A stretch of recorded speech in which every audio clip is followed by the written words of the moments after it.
आम भितर श्रीजुक्त नटवर खुंटिया जी ओडिशार एक प्रतिष्ठित नाम से भाग्यवान पुरुष स्वर्णमयी लंका दर्शन कर सौभाग्य अर्जन कर बहु कष्ट स्वीकार पूर्वक निजर दर्शन को काल काल को एक रसायनिक गद्य यही पुस्तकर समीक्षा आपण मैंने शुणिबे आमर वरणीय अतिथि मानक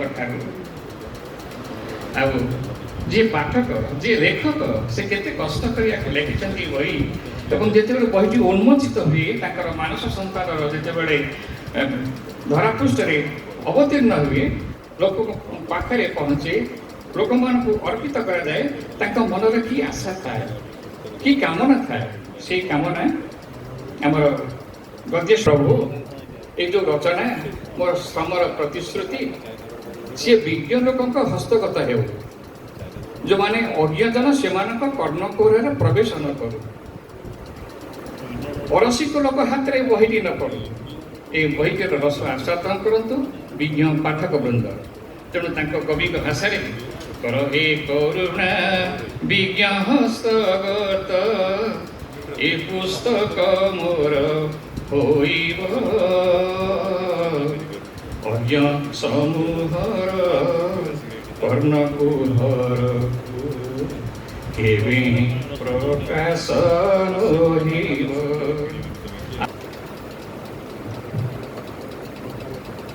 जय जगन्नाथ।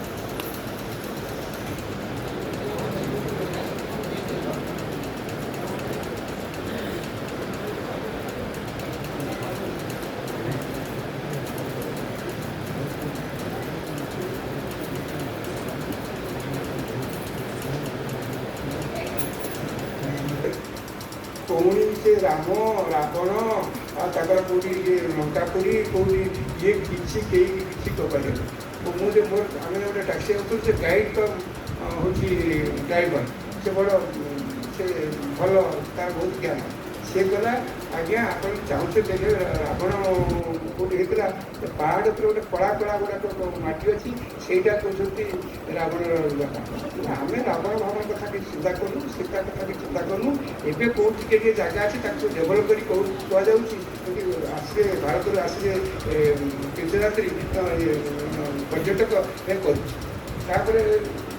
जाना पर सी आमको विभिन्न जेहतु आम टैक्सी मिलूँ भारी प्रथम भय करूँ काले हईराण कर बढ़िया पिला से अति भद्र तार इंग्लीश ज्ञान सब सी आमको बुला बजार गलु कौन मंदिर गलु कि कौन मल गलु परिचय ओडिशा आम भारत समस्ते कहले आज्ञा आम लंकावासी समस्त हूँ कलिंग वंशोद्भव आम हूँ क्षेत्रीय आम हूँ आर्य आम के परिचय दिया द्राविड़ बोला नुह आमर से आमर द्राविड़ संपर्क किसी ना आम मुझे पचारि तुम सब साधारणतः कृषि और अन्य समस्या संपर्क में आलोचना कराई है स्वीकार करने को चाहूँगी आपको जन देवा चाहूँगी कि स्तंभ मान मध्यम संवाद समृद्ध होती आज यदि लोकप्रिय संवाद पत्र होती स्तंभकार मानकर अवदान से किसी कम नहीं को व्यवहार कर पर्यटन शिल्प को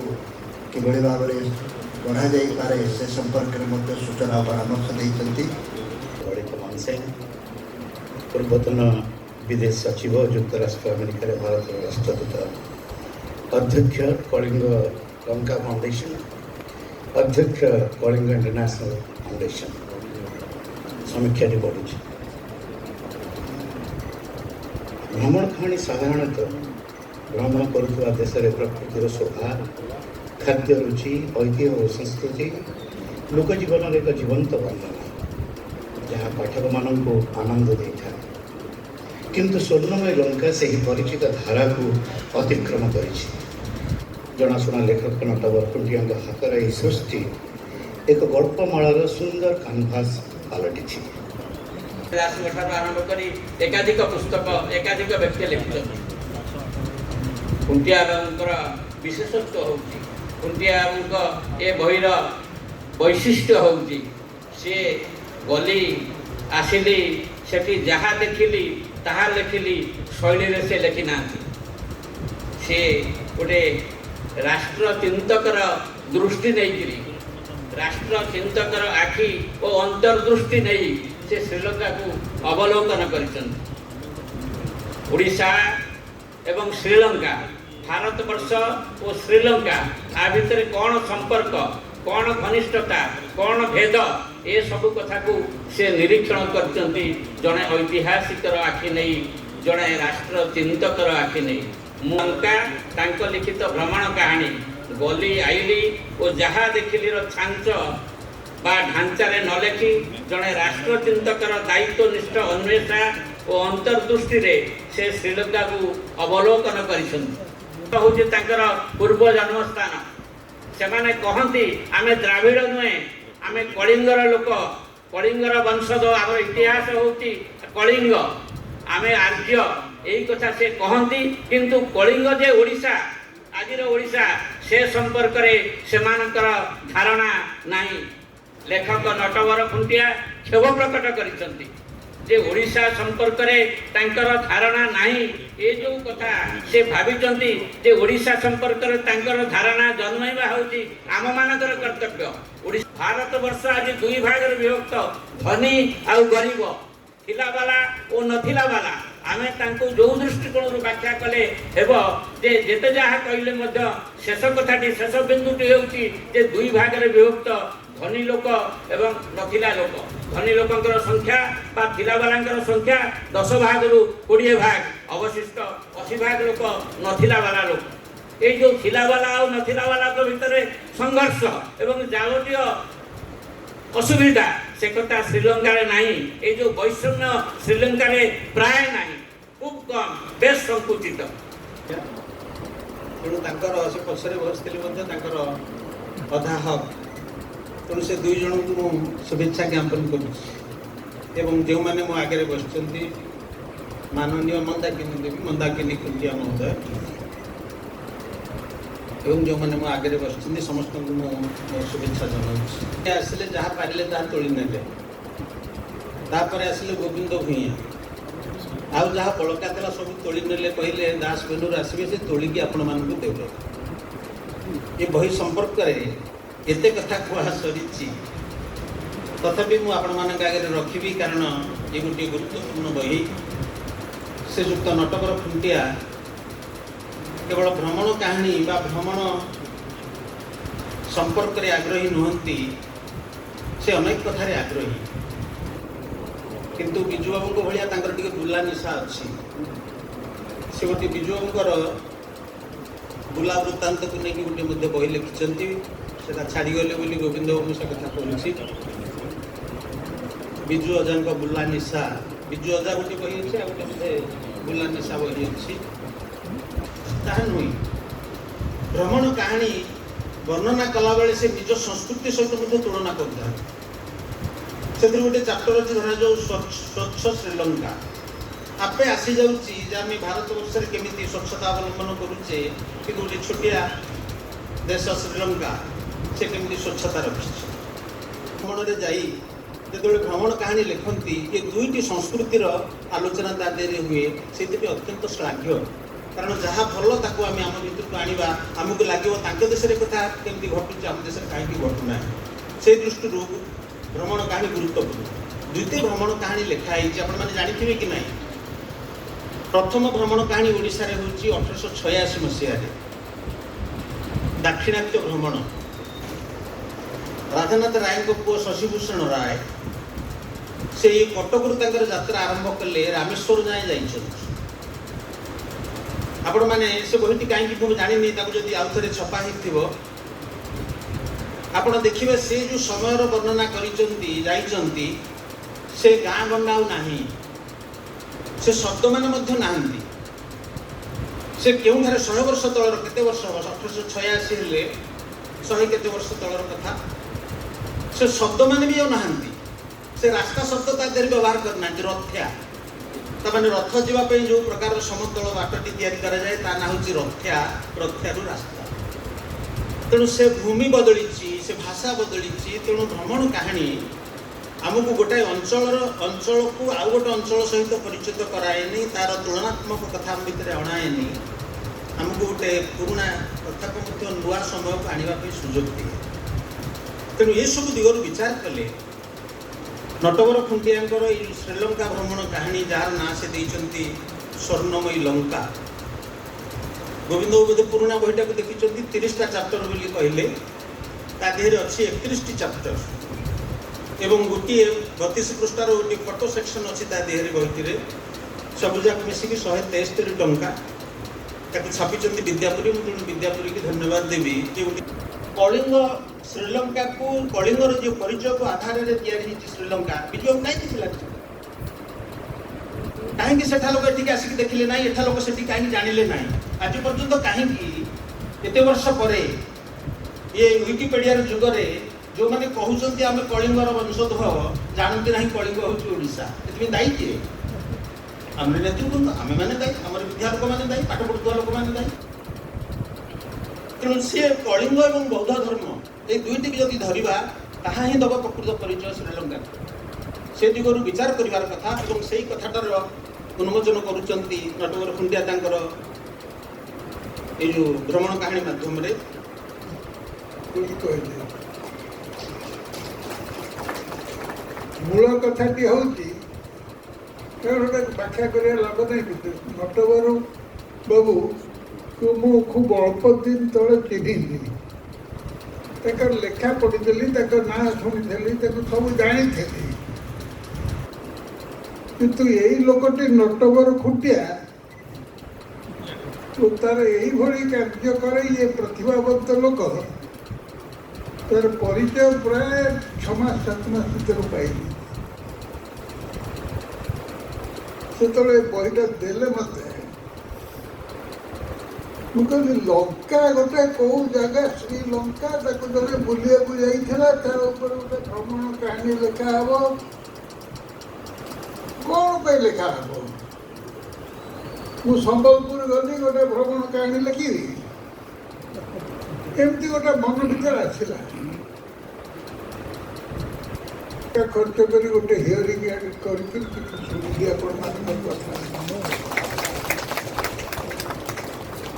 ବନ୍ଧୁଗଣ, ଆପଣ ମୋ ଠାରୁ କ'ଣ ଆଶା କରୁଛନ୍ତି? ଯେତେବେଳେ ପଢ଼ା ଆରମ୍ଭ ହେଲା, ମୋ କାନଟା ବରାବର ଥାଏ ଖ୍ରୀଷ୍ଟପୂର୍ବ 6ଠ ଶତାବ୍ଦୀ। ଯେତେ ବସିଛନ୍ତି ଶୁଣନ୍ତୁ,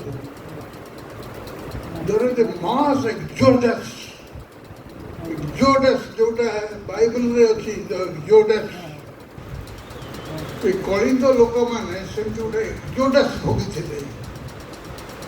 ଭାରତବର୍ଷରେ କାହାରି ସେ ଅଭିଜ୍ଞତା, ଭାରତ ପାକିସ୍ତାନ ପର୍ଯ୍ୟନ୍ତ ନଥିଲା। ଏକ୍ସୋଡସ୍ ମାନେ ପିଲା ଛୁଆ ସମସ୍ତଙ୍କୁ କାଖେଇକିରି ରାଜ୍ୟ ଦେଶ ଛାଡ଼ି ପଳାୟନ କର, ଜୀବନ ଧାରଣ କରିବା ପାଇଁ। ଏଇ ଓଡ଼ିଆ ଲୋକଙ୍କର ହେଇଥିଲା କେବେ? ଖ୍ରୀଷ୍ଟ ପୂର୍ବ 6ଠ ଶତାବ୍ଦୀ। ସେଇ ଶତାବ୍ଦୀରେ ଓଡ଼ିଶାରୁ ବିଜୟ ବାହୁ ବୋଲି ଗୋଟିଏ ଲୋକ, ଗୋଟେ ରାଜା ପୁଅ, ତାକୁ ତଡ଼ା ହେଲା। 600-700 ଲୋକଙ୍କ ସହିତ ଗୋଟେ କେଡ଼େ ବଡ଼ ଡଙ୍ଗା ହେଇଥିବ। 700 ଲୋକ ଗୋଟେ ଡଙ୍ଗାରେ ବସିକିରି, ଡଙ୍ଗା ମାନେ ଜାହାଜରେ। ଆପଣ ଅନ୍ଦାଜ କରନ୍ତୁ କଳିଙ୍ଗର ପ୍ରତିଭା, କଳିଙ୍ଗ ପ୍ରଭାବ। ବିଜୁ ପଟ୍ଟନାୟକ ତୁଛାଇ କଳିଙ୍ଗ ହଉନଥିଲା, କଳିଙ୍ଗର ଅଛି କିଛି କୀର୍ତ୍ତି ଅଛି। 600-700 ଲୋକକୁ ନେଇକିରି ଗୋଟେ ନୌକା ଚାଲିଲା, ଯାଇକିରି ପହଞ୍ଚିଲା ଶ୍ରୀଲଙ୍କାରେ। ଓ ସେଠି ଯେଉଁ ଲୋକମାନେ ଓହ୍ଲେଇଲେ, ସେମାନେ ପ୍ରତିଷ୍ଠା କଲେ ଗୋଟେ ରାଜ୍ୟ, ଗୋଟେ ଦେଶ, ଗୋଟେ ସଭ୍ୟତା। ସେ ସଭ୍ୟତା ଆଜି ପର୍ଯ୍ୟନ୍ତ ତିଷ୍ଠିଛି ଓ ତା ନାଁ ଆମେ ଦେଇଛୁ ଶ୍ରୀଲଙ୍କା। କିନ୍ତୁ ଶ୍ରୀଲଙ୍କାକୁ ଆମ ସ୍ମୃତିରେ ଆମେ ଧାରଣ କରିଛୁ ରାବଣର ରାଜ୍ୟ, ମହାରାଜ ରାବଣଙ୍କର ରାଜ୍ୟ। ବାପ ବିରୁଦ୍ଧରେ ବିଦ୍ରୋହ କରିକିରି ବିଜୟ ବାହୁ କି ବିଦ୍ରୋହ ସେ କରିଥିଲା? କି ବିଦ୍ରୋହ? କେହି ରିସର୍ଚ୍ଚ କରିଛନ୍ତି କି କହିବେନି କି ଗୋଟେ ବାପ ବିରୁଦ୍ଧରେ ପୁଅ ବରାବର ବିଦ୍ରୋହ କରି ଆସିଛନ୍ତି। ଏ ପିଲାଟି କି ବିଦ୍ରୋହ କଲା? କ'ଣ ନେଇକିରି ଗଲେ ଆପଣମାନେ କହିବେ କ'ଣ ନେଇକିରି ଗଲେ? କିଛି ଥିଲା କି ନେବା ପାଇଁ? ସେଇଠି ହେଉଛି କଥାଟି। ଏଇ ଯେଉଁମାନେ ଗଲେ ସେମାନେ ବୁଦ୍ଧିଜିମ୍ର ପ୍ରଥମ ପ୍ରଚାରକ, ଯାହାକୁ ଏଠୁ ତଡ଼ାଗଲା କାରଣ ଏମାନେ ହିନ୍ଦୁ ବିରୋଧୀ, ବେଦ ବିରୋଧୀ। ସେମାନେ କାହାକୁ ମାନିଲେ ନାହିଁ, କୌଣସି ମୂଲ୍ୟବୋଧକୁ ସ୍ୱୀକାର କଲେ ନାହିଁ। ବୁଦ୍ଧ ଜନ୍ମ ହେଇଛନ୍ତି ଖ୍ରୀଷ୍ଟପୂର୍ବ 6ଠ ଶତାବ୍ଦୀରେ। କୋଉଠି ଜନ୍ମ ହେଇଥିଲେ? ଗୁଡ଼ାକ ସବୁ ଏକାଠି କରିବାକୁ ହବ। ଜନ୍ମ ହେଇଥିଲେ ଏଇ ଭୁବନେଶ୍ୱରରେ କପିଳେଶ୍ୱର ଗ୍ରାମରେ। ଏଇ ଓଡ଼ିଆ, ତାକୁ ଯେତେ ଲୁଚେଇଲେ ଲୁଚିବ ନାହିଁ ସେ ଜିନିଷ। ବୁଦ୍ଧଙ୍କର ଜନ୍ମ ପରେ ତାପରେ ବହୁତ ରିସର୍ଚ୍ଚ ହେଇଛି। ଆପଣମାନେ ଯେତେ ଆମେରିକା ପର୍ଯ୍ୟନ୍ତ ଯାଇଥିଲେ, ମୁଁ ନିଜେ ରିସର୍ଚ୍ଚ କରିକି ଆମେରିକା ଉପରେ, କଳିଙ୍ଗର ଉପସ୍ଥିତି ଆମେରିକାରେ ପ୍ରମାଣିତ ହେଇସାରିଛି। ମୁଁ ନିଜେ ମୁଁ ତାକୁ ଦେଖିକିରି ଆସିଛି ଆଖିରେ। କୋଉଠି କଳିଙ୍ଗର ଉପସ୍ଥିତି? କଳିଙ୍ଗର ଉପସ୍ଥିତି ହେଉଛି ଜଗନ୍ନାଥ। ଜଗନ୍ନାଥଙ୍କର ଉପସ୍ଥିତି ଆମେରିକାରେ। ମୁଁ ଆପଣମାନଙ୍କ ଭିତରୁ ବଡ଼ ବଡ଼ ଲୋକ ଏଠି ଅଛନ୍ତି। ବୁଦ୍ଧଙ୍କର ବୁଦ୍ଧିଜୀବୀ ପାର୍ଥକ୍ୟଟା କୋଉଠି ଅଛି? ଶୂନ୍ୟବାଦ ଇଏ କହୁଛନ୍ତି, ଏଠି ବ୍ରହ୍ମଟା ଶୂନ୍ୟ, କିଛି ନାହିଁ। ସେମିତି କିନ୍ତୁ ସେମାନେ ଗୁଡ଼ାଏ ଉପରେ ଭାବେ ଆବିର୍ଭୂତ ହେଲେ, ଗୁଡ଼ାଏ ଷ୍ଟାଇଲରେ ଆବିର୍ଭୂତ ହେଲେ। ସେ ଷ୍ଟାଇଲ କଳିଙ୍ଗରୁ ବାହାରିଲା, ଏଇ ଓଡ଼ିଶାରୁ ବାହାରିଲା, ଏଇ ଭୁବନେଶ୍ୱର। କଳିଙ୍ଗ ୱାର କାହିଁକି ହେଲା? ଅଶୋକ ସାଙ୍ଗରେ 3rd century BC-ରେ। ଏଇଟା 200 ବର୍ଷ ପରେ ଯେତେବେଳେ ସେ ଫେମସ୍ ହେଇଗଲେ ବୁଦ୍ଧ, ସେତେବେଳେ ୱାର କଲା ଆସିକିରି। ପରେ ମାନିଲା, ମାନିକି ନିଜେ ଧର୍ମ ଗ୍ରହଣ କଲେ। ଏସବୁ କଥା ଉପରେ ରିସର୍ଚ୍ଚ ହେବ ଯେତେବେଳେ ବିଶ୍ୱ ଓଡ଼ିଆ, ତମେ ସାଧାରଣ ଓଡ଼ିଆ ଲୋକ କଳିଙ୍ଗ ଲୋକ ବୋଲି ଭାବିଲେ ଯାଇକି ମୁଁ ଏତିକି କହିକି ଯାଉଛି। ଆପଣମାନଙ୍କୁ ମଧ୍ୟ ଅତ୍ୟନ୍ତ ଉଚ୍ଚକୋଟୀର ସାହିତ୍ୟ ହେଇପାରିବ। ଏ ବହିଟିକୁ ସୁପାରିଶ କରିବା ପାଇଁ ମୁଁ ଗୋଟିଏ ଦୁଇଟି କଥା ଆପଣଙ୍କ ଆଗରେ ଉଲ୍ଲେଖ, ଅନ୍ୟମାନେ ବି କହିଛନ୍ତି। ଅତ୍ୟନ୍ତ ସୁଖପାଠ୍ୟ ଗଦ୍ୟ। ବହିଟି ପଢ଼ିଲେ ସାଧାରଣତଃ ଗପ ବହି ପଢ଼ିବାକୁ ଭଲ ଲାଗେ, ବ୍ୟଙ୍ଗ କାହାଣୀ ପଢ଼ିବାକୁ ମନ ହୁଏ, କିନ୍ତୁ ସାଧାରଣ ଭାବରେ ଗୋଟିଏ ଭ୍ରମଣ ବୃତ୍ତାନ୍ତ ପଢ଼ିବାକୁ ଭଲ ଲାଗିବ କି ନାହିଁ ସନ୍ଦେହରେ ଥାନ୍ତି। କିନ୍ତୁ ବହିଟିକୁ ପଢ଼ିବାକୁ ଆରମ୍ଭ କଲେ ଏତେ ସରଳ ଭାଷାରେ, ଏତେ ସୁଖପାଠ୍ୟ ହେଇଛି ଯେ ଆପଣ ନିଶ୍ଚିତ ଭାବରେ ପ୍ରତି ଅଧ୍ୟାୟକୁ ଶେଷ ନ କଲେ ଆଉ କୁଆଡ଼େ ଯିବେ ନାହିଁ। ଏସର ମୂଳ କାରଣ ହେଲା ଯେ ଗୋଟିଏ ବହିକୁ ସୁପାରିଶ କରିବାକୁ ହେଲେ ଏହା ଆପଣ ତ କହୁଛନ୍ତି ଭ୍ରମଣ କାହାଣୀ ବୋଲି, କିନ୍ତୁ ମୋତେ ଲାଗେ ଇଏ ଆମ ସମୟର ଇତିହାସକୁ ଜାଣିବା ପାଇଁ, ଆମ ସମୟର ସାମାଜିକ ବ୍ୟବସ୍ଥା ସମ୍ପର୍କରେ କିଛି ଆକଳନ କରିବା ପାଇଁ ଯେଉଁ ସବୁ ର ମେଟେରିଆଲର ଆବଶ୍ୟକତା ଅଛି, କଞ୍ଚାମାଲର ଆବଶ୍ୟକତା ଅଛି, ମୋତେ ଲାଗେ 31ଟି ଅଧ୍ୟାୟରେ ଏ କଞ୍ଚାମାଲ ଗୁଡ଼ିକ ଗୁଣା ଅଧିକ ଭର୍ତ୍ତି ହେଇକି ଅଛି। ଭାବରେ ଦେଖିବା କଥା ଆମେ ଦେଖିପାରୁନାହୁଁ ବା ଆକଳନ କରିପାରୁନୁ। ଆମର ସବୁଠାରୁ ବଡ଼ ସୁବିଧାଟି ଥିଲା, ଆମର ଅତୀତକୁ ମୁଁ କେବଳ ବର୍ତ୍ତମାନ, ଅତୀତ ଏବଂ ଭବିଷ୍ୟତ 3 ଭାଗରେ ବିଭକ୍ତ କରେ। ଅତୀତଟି ମଧ୍ୟ ପୁଣି 2-3 ଭାଗରେ ବିଭକ୍ତ କରିବାର ଆବଶ୍ୟକତା ଅଛି। ଆମର ଅତି ଅତୀତ ଯେଉଁ ଅତି ଅତୀତଟି ଅତ୍ୟନ୍ତ ସୁନ୍ଦର। ନିକଟ ଅତି ଅତୀତ ହେଲା ଏଇ ଯେଉଁ କଥା ଗୁଡ଼ିକ ଆମେ ଶୁଣୁ, କେହି ହୁଏତ ବିଶ୍ୱାସ କରିବେ ନାହିଁ। ସେ ତ ନିଜେ ଲେଖକ କହୁଛନ୍ତି ସେ ରାମାୟଣକୁ ଦେଖିବା ପାଇଁ ଯାଇଥିଲେ, ରାମାୟଣର ଗ୍ରାଉଣ୍ଡ ରିଆଲିଟିକୁ ଦେଖିବା ପାଇଁ ଯାଇଥିଲେ, ଯେଉଁଠି ରାମାୟଣ ଆରମ୍ଭ ହେଇଥିଲା, ବା ରାବଣ ଯେଉଁଠି ଥିଲା, ବା ରାମ ଯେଉଁଠିକି ଯାଇଥିଲେ, ବା ହନୁମାନ ଯେଉଁ ଆସିଥିଲା, ସେଇ କଥା ହୁଏତ ଦେଖିବା ପାଇଁ ସେ ଯାଇଥିଲେ, କିଛି ସେ ପାଇଲେ ନାହିଁ। କିନ୍ତୁ ମୁଁ ସିଂହଳର ଯେଉଁ ସମ୍ପର୍କ ଅଛି ଏବଂ ଶଙ୍କର ବାବୁ ଜଣେ ବୈଜ୍ଞାନିକ ହିସାବରେ ରିସର୍ଚ୍ଚ କରି ତାଙ୍କର ତଥ୍ୟ ପ୍ରମାଣ ସହିତ ବୁଦ୍ଧଙ୍କର ଜନ୍ମଭୂମି ଯେ ଏ ବିଷୟରେ ବିବାଦ ଅଛି। ଭାରତ ଯେତେବେଳେ ଥିଲା ସେତେବେଳେ ଯେଉଁମାନେ ଆଜି ଆମର ପଡ଼ୋଶୀ ହେଇଛନ୍ତି ସେମାନେ ମଧ୍ୟ ବ୍ରିଟିଶ ସାମ୍ରାଜ୍ୟବାଦ ଅଧୀନରେ ଥିଲେ। ଯେଉଁ ଫଟୋ ଗୁଡ଼ିକ ଦେଖିଲେ ଆପଣ ଜାଣିବେ ଆମର ପୁରୁଣା ପାର୍ଲାମେଣ୍ଟ ବିଲ୍ଡିଂ ହଉ କିମ୍ବା ପୁରୁଣା ଅନ୍ୟ କିଛି ଇଂରେଜମାନେ ଛାଡ଼ି ଯାଇଥିବା ବିଲ୍ଡିଂ ଗୁଡ଼ିକ ହଉ ସେଇଭଳି ଦେଖାଯାଉଛନ୍ତି। ଏ ବ୍ରିଟିଶ ସାମ୍ରାଜ୍ୟବାଦର ଲକ୍ଷଣ କହିଲେ ଅତ୍ୟୁକ୍ତି ହେବ ନାହିଁ। କିନ୍ତୁ ସ୍ୱାଧୀନତା ପାଇଲା ପରେ ଆମେ ଯେଉଁ ପଡ଼ୋଶୀମାନଙ୍କୁ ପାଇଛୁ এইভাবে আমার যে সম্পর্ক বর্তমান হওয়া কথা আজির দৃষ্টি দেখলে না পাকিস্তান সহিত আমার সম্পর্ক ভালো আছে, না বাংলাদেশ সহিত আমার সম্পর্ক ভালো আছে, না সিংহল সহিত মধ্যে আমার সম্পর্ক ভালো না। ଭାରତ ଯେତେ 140 କୋଟିର ଲୋକ ବୋଲି କହିଲେ ମଧ୍ୟ ଆମ ପ୍ରଦେଶମାନଙ୍କ ଠାରୁ ଛୋଟ ହେଇ ମଧ୍ୟ ସେମାନେ ଆମର ଅର୍ଥନୀତି ଠାରୁ ଅଧିକ, ସେମାନେ ସ୍ୱଚ୍ଛତାରେ ଆମଠାରୁ ଅଧିକ। ଆମେ ଖାଲି ମହାତ୍ମା ଗାନ୍ଧୀଙ୍କର ଚଷମା ପିନ୍ଧିଦେଲେ ଆମେ ସ୍ୱଚ୍ଛ ଭାରତ ଗଢ଼ିପାରିବା ନାହିଁ। ଏଭଳି କଥାକୁ ଚେତେଇ ଦେବା ପାଇଁ ଭ୍ରମଣ କାହାଣୀ ମାଧ୍ୟମରେ ସେ ଆମକୁ ଚେତେଇ ଦେଇଛନ୍ତି। ଆମେ ଏତେ ବଡ଼ ରାଜ୍ୟ, ଏତେ ବଡ଼ ରାଷ୍ଟ୍ର, କିନ୍ତୁ ଆମର ଛୋଟିଆ ଛୋଟିଆ ପଡ଼ୋଶୀମାନେ ବିଭିନ୍ନ କାରଣରୁ ଆମଠାରୁ ଯଥେଷ୍ଟ ଆଗରେ ଅଛନ୍ତି।